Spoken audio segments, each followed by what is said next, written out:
I'm Dr. Susan Phoenix. I live on the south coast of England after living in Europe, in France and Spain for 20 years. I've just gone back to my homeland, I suppose. I have worked holistically in psychology for many years now.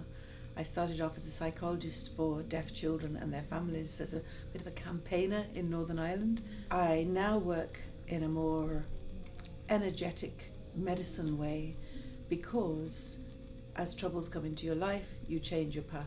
Almost 25 years ago now, my husband was killed in a helicopter crash in Northern Ireland. He was a counter-terrorist officer helping his community come towards peace, and the helicopter that he was in, which was a twin-bladed Chinook, went down on the Mull of Kintyre in Scotland, and everything changed from then on. We had been a loving family, and we have 2 children. We lived in the countryside. I worked with a lot of charities in Northern Ireland, and suddenly everything went wrong, or right, as the case may be, according to divine purpose. And I had to review my whole life. But I did because the night that he died, he came back to me. He died at 4 o'clock in the afternoon on a Scottish mountaintop across the water. And I went to bed. My children and I both went to our beds, and at 6 o'clock in the morning I felt this wonderful energy all around me. It was warm, it was loving, it was surprising because I was in deep grief and shock. When I do my workshops I say it's orgasmic because everybody laughs, but it was that feeling. It was beautiful. And I thought, why am I feeling this? My husband's dead, he's just lying across the water on a Scottish mountain.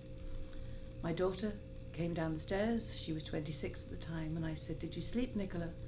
And she said, "No, but at 4 o'clock this morning I felt this wonderful feeling." And then my son, who had just become an Air Force pilot, a military pilot, he came down, and I said, "Niven, did you sleep?" And he said, "Oh yes, I did, but sure, you know, my dad would know I wouldn't wake up for anything." So my very, very scientifically based son put his finger on the fact the energy we had felt was his father. And it was. From that time on, I started talking about it and telling people, this energy, you know, it's very amazing. And I saw their faces looking at me and going, yeah, the widow's gone mad, forget it. And so I decided I wouldn't share it. But then I got on and did the business that I had expected my husband would have expected me to do. I wrote his life story. It became a bestseller about his life as a counter-terrorist officer in Northern Ireland. I was hounded by MI5 and MI6. I moved to France to escape all of that. And then, after I'd done the business, I became seriously depressed, suicidal. No one believes it now, looking at me before or after.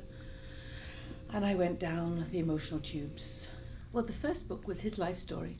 I was completing his work because it was a high-profile death, if you like. He died on the Mull of Kintyre, as I say, with 29 other people in this Chinook. And it was all highly controversial, and the British government were all in denial, and they tried to blame the pilots, which they did for 2 years. So it was a book waiting to be written, and it was his work. So I did that, and it became a bestseller.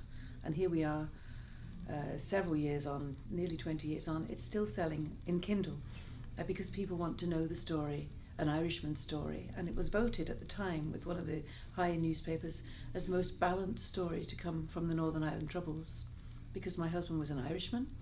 He didn't fit any of the stereotypical ideas at that time when Catholics and Protestants were fighting in the name of whatever they were fighting.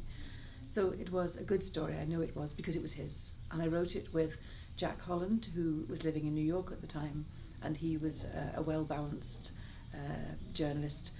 So it was a story I had to do. And then I just got on with life. As I say, I was living in rural France. I was meeting beautiful people who were living with the earth. They grounded me, French farmers and their families. They were really very, very supportive. And people started asking me, but how did you survive? How did you not take drugs or turn into an alcoholic or whatever? I have to say I do love very good wine and champagne, but never to excess. Well, no, never to excess. And they taught me about real life in France.